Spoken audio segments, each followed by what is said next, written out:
வணக்கம். நீங்கள் பார்த்து கொண்டிருப்பதான சித்த மருத்துவம்.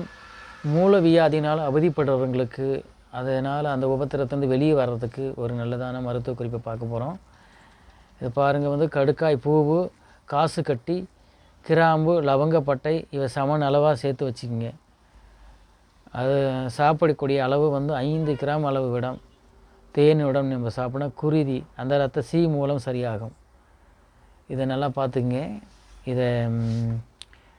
இது கிடைக்கக்கூடிய பொருளெல்லாம் உங்களுக்கு நாட்டு மருந்து கடையிலே கிடைக்கும். எல்லாமே நம்ம எளிமையான பொருளில் தான் கடுக்காய் பூவு, காசு கட்டி இதுவும் அங்கே கிடைக்கும். கிராம்பு, லவங்கப்பட்டை இவையெல்லாம் அனைத்தையுமே முதலாவது 100 கிராம் வாங்கிட்டாலும் சரி தான், இல்லை 50 கிராம் வாங்கிட்டாலும் சரி தான்.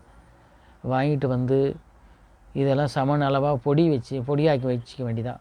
வேலைக்கு ஒரு 5 கிராம் வீதம் தேனுடன் சாப்பிட்டு வர குருதி, அதான் குருதி என்றால் ரத்த மூலம் சரியாகும். இது ஒரு எளிமையான மருத்துவ குறிப்பு தான். நீங்கள் பார்த்து பயனடையுங்க. இந்த மருத்துவ சம்மந்தமானது